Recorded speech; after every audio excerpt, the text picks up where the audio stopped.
নমস্কাৰ বন্ধুসকল, এইটো দেখিছেনে? এইটো হৈছে টপলা ভাত। যিহেতু মই বঙাইগাঁৱৰ হয়, সেয়েহে আমাৰ এইফালে বঙাইগাঁৱৰ ফালে টপলা ভাত বুলি কয়। আৰু ৰাতিপুৱাই পুৱাই চাহ খাবলৈ লৈছোঁ, টপলা ভাত লৈছোঁ, লগত লৈছোঁ দুটা লাৰু আৰু টপলা ভাত খাবলৈ লৈছোঁ পিঁয়াজৰ কুমলীয়া ঠাৰিবোৰ। বন্ধুসকল, আচলতে এই পিঠাটো বনাই বৰা চাউলৰ কলপাতত দি। ঠাই অনুসৰি বেলেগ বেলেগ পাতত দিয়ে, গতিকে আমাৰ এইফালে কলপাত বহুত বেছি, সেয়েহে কলপাতত দি বনোৱা হৈছে। আৰু মোৰ কলপাতখন আছিলে পকা, সেয়েহে পকা ৰংটো টপলা ভাতত লাগি গ'ল।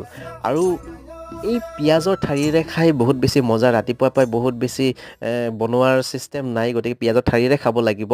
আৰু এইটো যদি টপলা ভাতটো যদি মাংসৰ জোল নাই বা চব্জি দি খোৱা হয়, তেতিয়াহ'লে বহুত টেষ্টি হয়। বন্ধুসকল, জনাবচোন ঠাই অনুসৰি এই পিঠাটোক কি বুলি কয়, এই টপলা ভাতটোক কি বুলি কয়, আৰু কোনে কোনে খাই ভাল পায় জনাবচোন। তো আজিলৈ আহিছোঁ বন্ধুসকল, সকলোৱে ভালে থাকক। জয় অসম, ধন্যবাদ।